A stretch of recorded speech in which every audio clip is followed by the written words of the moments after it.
बिस्मिल्लाहिर्रहमानिर्रहीम। Iterable Python में किसी ऐसे ऑब्जेक्ट को कहते हैं, बल्कि किसी भी ऐसे सीक्वेंस को कहते हैं कि जिसको हम फॉर लूप के अंदर फॉर लूप में राइट साइड पे इस्तेमाल कर सकें। यहाँ पे मैंने एक लिस्ट क्रिएट की चंद प्रोविंसेस का नाम, और इस लिस्ट के 5 मेंबर्स हैं और सारे के सारे स्ट्रिंग्स हैं। तो चूंकि ये लिस्ट एक सीक्वेंस है, और आप देखें कि हमने फॉर लूप में बताया था कि हम इसको किस तरह से फॉर लूप के अंदर राइट साइड के ऊपर इस्तेमाल कर सकते हैं। तो आप देखें कि जब मैंने इसको फॉर लूप के राइट साइड के ऊपर रखा तो ये जो प्रोब वेरिएबल है इसका नाम चेंज होगा, यानी हर इटरेशन के ऊपर प्रोब वेरिएबल इस लिस्ट के एक एक मेंबर को उसका नाम होगा। हर इटरेशन के ऊपर प्रोविंसेस जो लिस्ट है उसका एक मेंबर प्रोब कहलाएगा, और यहाँ पे मैं उसको प्रिंट कर रहा हूँ। तो इटरेबल ऐसे सीक्वेंसेस को कहते हैं कि जिसको हम फॉर लूप के राइट साइड के ऊपर इस्तेमाल कर सकें, और दूसरी चीज़ कि जिसके ऊपर हम next method apply hitter method apply करके उसको इटरेटर में कन्वर्ट कर सकें। यानी इटरेबल को हम इटरेटर में कन्वर्ट करने के लिए नेक्स्ट का इटर मेथड का इस्तेमाल करते हैं। अब यहाँ पे और इटरेटर इटरेटर ऐसे ऑब्जेक्ट को कहते हैं कि जिसके ऊपर हम नेक्स्ट मेथड अप्लाई कर सकें। तो आप ये देखें, प्रोविंसेस जो है ये एक इटरेबल है, तो इसके ऊपर जब मैं नेक्स्ट मेथड अप्लाई करता हूँ तो ये मुझे एरर देता है, क्योंकि प्रोविंसेस इटरेटर नहीं है, इटरेबल है। चूंकि ये इटरेबल है तो मैं इसको इटरेटर में कन्वर्ट कर सकता हूँ इसके ऊपर आइटर मेथड यानी इटर मेथड इसके ऊपर अप्लाई करके। आप देखें जब मैंने इसके ऊपर इटर मेथड अप्लाई किया तो जो इटरेटर मेरे पास आएगा मैंने उसको नाम दे दिया प्रोब इटरेटर, और अब मैं प्रोब इटरेटर के ऊपर नेक्स्ट मेथड जो है वो अप्लाई कर सकता हूँ, और मेरे पास यहाँ पे ये आंसर इसने जो ये प्रोविंसेस लिस्ट थी उसका पहला मेंबर जो है वो उसने मुझे रिटर्न कर दिया। उसके बाद अगर मैं इस इटरेटर को यही जो स्टेटमेंट है यानी नेक्स्ट मेथड जो है इसके ऊपर मैं विद इन फॉर लूप अगर अप्लाई करता हूँ, यानी मैं यहाँ पे चाह रहा हूँ कि इसके ऊपर बार बार फॉर लूप जितनी दफ़ा इटरेट होगा उतनी दफ़ा इसके ऊपर नेक्स्ट मेथड अप्लाई किया जाए। तो आप देखें जब मैं इसको रन करता हूँ तो शुरू में मुझे 4 मेंबर्स जो हैं उसने प्रिंट किए इस प्रोविंसेस लिस्ट के, और 5वीं दफ़ा उसने मुझे एरर दे दिया। ऐसा क्यों हुआ? बेसिकली ये है कि मैंने इस फॉर लूप को उतनी दफ़ा इटरेट करवाया जितनी इसकी प्रोविंसेस जो लिस्ट की लेंथ थी। अब मसला ये है कि मैं इस इटरेटर का पहला मेंबर ऑलरेडी यूज़ कर चुका हूँ पहले सिंध। अब जब ये पहली दफ़ा फॉर लूप इटरेट हुआ तो पहली दफ़ा इसने सेकंड मेंबर प्रिंट किया, और उसके बाद उसने थर्ड, फोर्थ, फिफ्थ, और अभी चूंकि फॉर लूप तो 5वीं दफ़ा भी चल आना था, इटरेट होना था, तो 5वीं दफ़ा जब फॉर लूप इटरेट हुआ तो इटरेटर के पास कोई और ऑब्जेक्ट ही नहीं था वापस रिटर्न करने के लिए। यानी आप कह सकते हैं कि इटरेटर जो था वो एग्जॉस्ट हो चुका था ऑलरेडी। तो इस वजह से इसने मुझे यहाँ पे ये एरर दिया, स्टॉप इटरेशन। आप देखें जब मैं दोबारा से एक इटरेटर वही सेम इटरेटर दोबारा से क्रिएट करता हूँ और दोबारा से मैं फॉर लूप अप्लाई करता हूँ, और ये फॉर लूप इसके ऊपर वाले जो फॉर लूप है ये दोनों सेम हैं, तो अब जब मैं इसको रन करता हूँ तो ये मुझे पूरे के पूरे 5 मेंबर जो हैं उसके लिस्ट के वो मुझे रिटर्न करता है।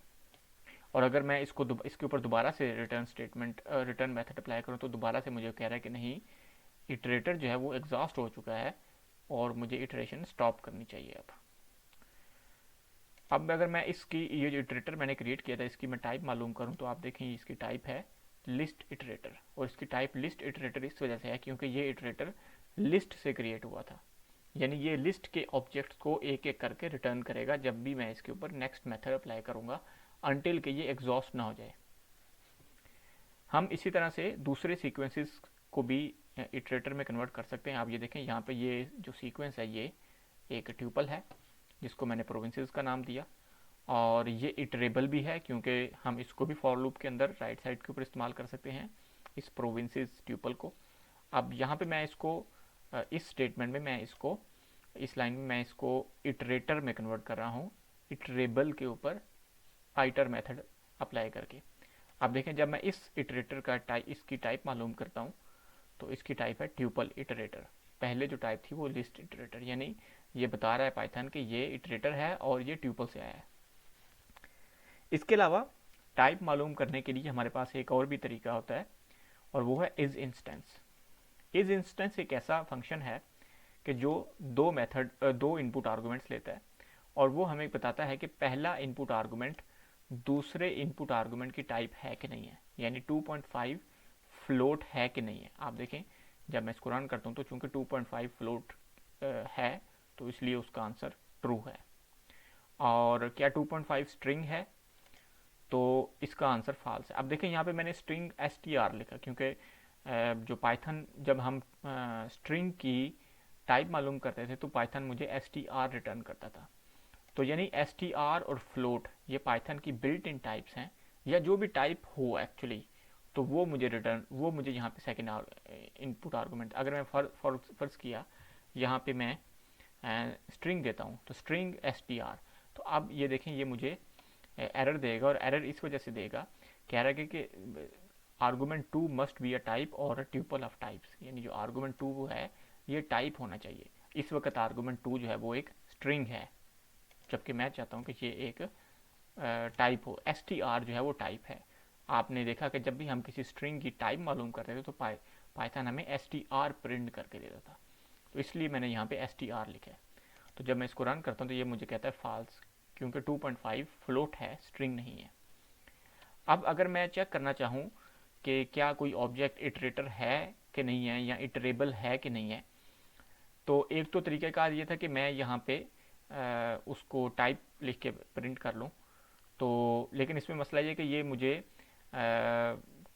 ये यहाँ पे मुझे एग्जैक्ट बता रहा है कि क्या ये ट्यूपल इटरेटर है या लिस्ट इटरेटर है, लेकिन मैं चाहता हूँ सिर्फ ये मालूम करूँ कि ये इटरेटर है कि नहीं है। तो उसके लिए हम ये जो हमारे पास लाइब्रेरी है collections.abc में से हम ये दो चीज़ें मालूम करेंगे, इंपोर्ट करेंगे, इटरेटर और इटरेबल। ये इटरेटर और इटरेबल भी टाइप्स हैं, बिल्कुल उसी तरह से ही जिस तरह से फ्लोट और ये str टाइप्स थी। तो अब दोबारा से मैं इस इंस्टेंस फंक्शन को इस्तेमाल करके मैं मालूम कर सकता हूँ कि क्या ये जो प्रोब इटरेटर है क्या ये इटरेबल है कि नहीं है। तो मैं इसको रन करता हूँ तो आप देखें इसने कहा ट्रू। इसका मतलब ये है कि ये जो प्रोब इटरेटर है ये इटरेबल भी है, और क्या ये इटरेटर भी है कि नहीं है। तो आप देखें कि इसने भी इसका आंसर भी इसने ट्रू दिया, यानी प्रोब इटरेटर जो है ये इटरेटर भी है और इटरेबल भी है। बेसिकली इटरेबल होगा तो इटरेटर बनेगा, अगर इटरेबल नहीं होगा तो इटरेटर भी नहीं बन सकता। अब यहाँ पे मैंने आपको यहाँ पे एक डिक्शनरी क्रिएट की। बेसिकली इस डिक्शनरी के जो कीज़ हैं वो पाइथन के मुख्तलिफ जो पाइथन की बिल्ट इन टाइप्स हैं पाइथन के अंदर, list, string, tuple, float, float, float, और इसकी जो हर की की जो वैल्यूज़ हैं वो उसकी एग्जांपल है। यानी ये लिस्ट है तो ये लिस्ट, और ये स्ट्रिंग है तो यहाँ पे ये स्ट्रिंग है, ये ट्यूपल है तो यहाँ पे ये स्ट्रिंग है। यहाँ पे ये देखें ये फ्लोट है और इसकी जो वैल्यू है वो ये एक डिक्शनरी है, यानी इस मेन डिक्शनरी के अंदर डिक्शनरी, और इसकी जो की है वो फ्लोट, और ये इंटीजर है और इसकी की फ्लोट, और ये फ्लोट है और इसकी की फ्लोट। अब ये देखें ये जो दो हैं ये बेसिकली गलत मैंने यहाँ पे लिखा, और यहाँ पे ये मैं फॉर लूप अप्लाई कर रहा हूँ। ये फॉर लूप ये कर रहा है कि बेसिकली इस जो डिक्शनरी थी सीक्वेंसेस, इसकी एक एक की और एक एक वैल्यू को कोरस्पॉन्डिंग वैल्यू को लेके चेक कर रहा है कि क्या जो वैल्यू है वो ये वाली टाइप है कि नहीं है, यानी ये जो ऑब्जेक्ट है ये ऑब्जेक्ट लिस्ट है कि नहीं है, ये जो ऑब्जेक्ट है ये ऑब्जेक्ट स्ट्रिंग है कि नहीं है, ये जो ऑब्जेक्ट है ये ऑब्जेक्ट ट्यूपल है कि नहीं। ये बेसिकली ये काम करेगा, और अगर ये है तो उसको प्रिंट कर देगा यहाँ पे जो उसका आंसर होगा। अगर वो इस इंस्टेंस वो ट्रू है तो उसको वो प्रिंट कर देगा। आप देखें जब मैं इसको रन करता हूँ तो इसका आंसर इसने 4 दफ़ा ट्रू प्रिंट किया। 4 दफ़ा ट्रू क्यों प्रिंट किया, बेसिकली इस सीक्वेंस के जो लेंथ है सीक्वेंसेस डिक्शनरी के अंदर 6 कीज़ हैं, 1 2 3 4 5 6, तो 6 कीज़ हैं। तो 6 की बजाय इसने 4 दफ़ा प्रिंट इस वजह से किया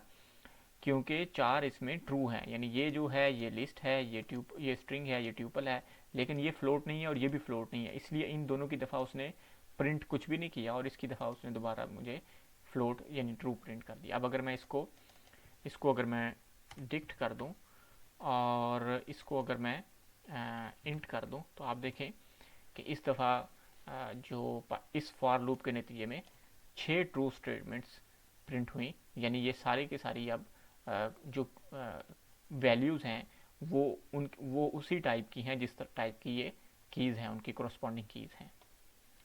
अब देखें यहाँ पे मैं बेसिकली ये डिक्शनरी मैंने इस वजह से क्रिएट की थी, मैं आपको ये बताना चाह रहा था कि इनमें से कौन कौन सी, ये एक लिस्ट है, ये स्ट्रिंग है, ये ट्यूपल है, ये डिक्शनरी है, ये इंटीजर है और ये फ्लोट है, इनमें से कौन कौन सा इटरेटर है और कौन कौन सा इटरेबल है। आप देखें यहाँ पे मैं उसकी एक सारी की सारी वैल्यूज़ को ऊपर इटरेट कर रहा हूँ फॉर लूप के अंदर, और मैं यहाँ पे प्रिंट कर रहा हूँ कि क्या वो इटरेबल है कि नहीं है और क्या वो इटरेटर है कि नहीं है। आप देखें जब मैं इसको रन करता हूँ तो पहले 4 के लिए पह, पहला जो उसने मुझे ट्रू प्रिंट किया और बाद में फॉल्स प्रिंट किया, यानी true false true false true false true false, यानी इसमें ये जो 4 थे, यानी लिस्ट जो है और स्ट्रिंग और ट्यूपल और डिक्ट, ये इटरेबल तो हैं, ये इटरेबल तो हैं लेकिन इटरेटर नहीं है। यानी लिस्ट स्ट्रिंग ट्यूपल डिक्ट ये इटरेबल तो हैं लेकिन इटरेटर नहीं है। और ये जो इंट और फ्लोट हैं ये चूंकि इटरेबल नहीं है तो इसलिए इटरेटर तो हो ही नहीं सकते, क्योंकि इटरेटर में कन्वर्ट करने के लिए हमें इटरेबल के ऊपर आइटर मेथड अप्लाई करना पड़ेगा, जो कि बेसिकली मैं इस सेकंड फॉर लूप के अंदर यही काम कर रहा हूँ कि मैं चेक कर रहा हूँ कि क्या वो इटरेबल है। तो अगर वो इटरेबल है तो उसको ऊपर आइटर मेथड अप्लाई करके उसको इटरेटर में कन्वर्ट कर दिया जाए। तो यहाँ पे बेसिकली मैं उसको इटरेबल से इटरेटर में कन्वर्ट कर रहा हूँ। और अब ये जो ऑब्जेक्ट है, ये जो ओबीजे है, ये इटरेटर भी है, इटरेटर है। तो अब ये देखें यहाँ पे मैं दोबारा से वही प्रिंट कर रहा हूँ कि क्या पहली दफ़ा ये चेक करेगा कि क्या ये इटरेटर है कि नहीं है, दूसरी दफ़ा चेक करेगा कि ये इटरेबल है कि नहीं। बेसिकली मुझे यहाँ पे भी पहले इटरेबल प्रिंट करना चाहिए और यहाँ पे इटरेटर प्रिंट करना चाहिए, क्योंकि ऊपर भी इसी सीक्वेंस है। तो आप देखें जब मैं इसको रन करता हूँ तो इसने बेसिकली अब ये जो ऑब्जेक्ट है बेसिकली यहाँ पे ये जो पहले ये जो ओबीजे था ये list tuple sequence, list tuple list string tuple dict, इस तरह की वो चीज़ें थी। और ये जो ऑब्जेक्ट है ये क्या है, ये इटरेटर है, क्योंकि मैंने इस यहाँ पे इसके ऊपर आइटर मेथड जब अप्लाई किया तो ये इटरेटर में कन्वर्ट हो गया। और आप देखें कि इसने यहाँ पे पहले 4 की दफ़ा उसने ट्रू ट्रू प्रिंट किया और 5वीं और 6ठी की दफ़ा उसने कहा कि 2 can not be converted into iterator because it is not iterable, क्योंकि 2 और 2.5 वो इटरेबल ही नहीं है, तो इसलिए वो इटरेटर में कन्वर्ट नहीं किए जा सकते। तो जो कि अभी तक जो मैंने आपको बताया जो कि इससे लेसन है वो ये है कि लिस्ट स्ट्रिंग ट्यूपल और डिक्ट जो हैं वो एज सच इटरेबल हैं। ये ऐसे सीक्वेंसेस हैं जो इटरेबल्स हैं, और हर इटरेटर जो है वो इटरेबल होता है, क्योंकि इटरेटर जो है वो इटरेबल से निकलता है, जबकि हर इटरेबल ज़रूरी नहीं है कि वो इटरेटर भी हो। जैसा कि लिस्ट और डिक्ट और ट्यूपल और डिक्ट और स्ट्रिंग जो हैं वो इटरेबल्स तो हैं लेकिन इटरेटर्स नहीं है। इटरेटर वो तब बनेंगे जब हम उनके ऊपर आइटर मेथड अप्लाई करेंगे तो। और तीसरा ये है कि इटरेटर वही जो मैंने आपको पहले बताया कि iterator in order to be able to create iterator के इटरेबल के ऊपर जब हम आइटर मेथड अप्लाई करेंगे तो वो इटरेटर में कन्वर्ट हो जाएगा। और फ्लोट्स और इंटीजर्स जो है वो इटरेटर्स में कन्वर्ट नहीं किए जा सकते क्योंकि वो इटरेबल्स ही नहीं है। उसके बाद यहाँ पे देखें कि जो ये इटरेटर हमने पहले क्रिएट किया हुआ था प्रूव इटरेटर, मैंने आपको बताया कि इटरेबल्स हम उनको कहते हैं कि जो फॉर लूप के राइट साइड के ऊपर इस्तेमाल किए जा सकते हैं। तो ट्यूपल और लिस्ट तो अभी तक हमने इस्तेमाल किए थे, और इस चूंकि वो हमने इस्तेमाल किए तो हम उनको इटरेबल्स कह रहे थे। तो जब हमने उसको इटरेटर में कन्वर्ट कर ले तो क्या इटरेटर भी राइट साइड पे इस्तेमाल हो सकता है कि नहीं हो सकता। तो ये आप देखें जहाँ पे जब मैंने इसको प्रिंट किया रन किया तो ये भी बेसिकली हमने इटरेटर को भी राइट साइड के ऊपर इस्तेमाल कर सकने में कामयाब हो गए। तो इसका मतलब यह है कि इसी वजह से हमने इटरेटर को भी इटरेबल कहा, क्योंकि इटरेबल की जो डेफिनेशन थी वो क्या थी कि फॉर लूप के राइट साइड के ऊपर हम उसको इस्तेमाल कर सकें। ये उसकी डेफिनेशन है, यानी ये उसकी ज़रूरी डेफिनेशन है। उसके बाद इसमें फ़र्क भी है इटरेटर और इटरेबल में। मसलन कुछ तो आपने देखा कि इटरेटर के ऊपर हम नेक्स्ट मेथड अप्लाई नहीं कर सकते हैं और इटरेबल के ऊपर नहीं कर सकते। टर के ऊपर कर सकते हैं और इटरेबल के ऊपर नहीं कर सकते। तो उसके अलावा और भी मेथड्स हैं जो हम दोनों के ऊपर यानी एक जैसे अप्लाई नहीं कर सकते, जैसा कि लेंथ मेथड है। तो लेंथ जो मेथड है ये हम इटरेबल्स के ऊपर तो अप्लाई कर सकते हैं, यानी आप हमने सीक्वेंस और हमने डिक्शनरी या लिस्ट और ट्यूपल और स्ट्रिंग्स की तो लेंथ मालूम कर सकते थे, लेकिन जब हमने उनको इटरेटर में कन्वर्ट कर लिया तो फिर हम उनकी लेंथ मालूम नहीं कर सकते। जैसा कि आप देखें, जब मैं इस इटरेटर की लेंथ मालूम करता हूँ, ये कहता है कि object of type tuple iterator has no length. तो अब हम कैसे जानें कि किसी भी इटरेटर के अंदर कितने ऑब्जेक्ट्स हैं, यानी उसके अंदर कितने ऑब्जेक्ट्स छुपे हुए हैं। तो उसके लिए हम हमारे पास एक और तरीका हम अपना सकते हैं, और वो ये कि अगर हम उसको इटरेटर को लिस्ट में कन्वर्ट कर दें और लिस्ट में कन्वर्ट करने के बाद उस लिस्ट की लेंथ मालूम कर लें।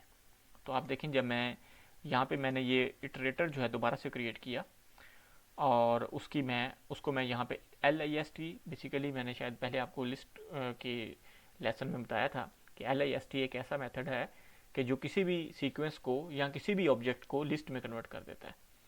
बेसिकली किसी भी ऑब्जेक्ट को नहीं, किसी भी इटरेबल को लिस्ट में कन्वर्ट करता है। अगर ये फ्लोट होगा इसके अंदर तो उसको वो लिस्ट में कन्वर्ट नहीं करेगा, किसी भी इटरेबल को ये लिस्ट में कन्वर्ट कर देता है। तो यहाँ पे ये इस इटरेटर को इटरेटर जो है वो इटरेबल भी होते हैं, तो इटरेटर को ये लिस्ट में कन्वर्ट कर रहा है और फिर मैं उस लिस्ट की लेंथ मालूम कर रहा हूँ। तो इस तरीके से हम जान सकते हैं कि किसी भी इटरेटर के अंदर कितने आइटम्स छुपे हुए हैं और हम कितनी दफ़ा उसके ऊपर नेक्स्ट मेथड अप्लाई करके ऑब्जेक्ट निकाल सकते हैं उसके अंदर से।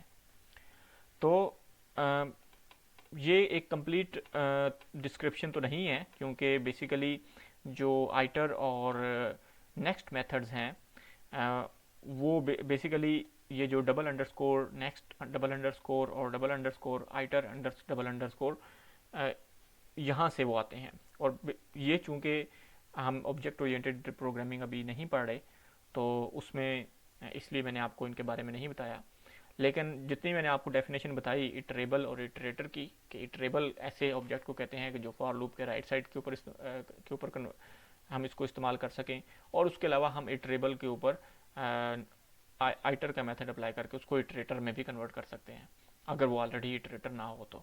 और इटरेटर ऐसा है कि जिसके ऊपर हम नेक्स्ट मेथड अप्लाई कर सकते हैं, और तब तक अप्लाई कर सकते हैं जब तक उसके सारे के सारे आइटम हमें एक एक करके मिल ना जाए। तो उम्मीद है आपको इस वीडियो में या इस लेसन में आपको इटरेबल और इटरेटर का फ़र्क आपको महसूस हुआ होगा, और ये इटरेटर्स के बारे में हम इसकी एप्लीकेशन मज़ीद पढ़ेंगे नेक्स्ट चंद लेसन्स में। तब तक के लिए मुझे इजाज़त दीजिए। अल्लाह हाफिज़।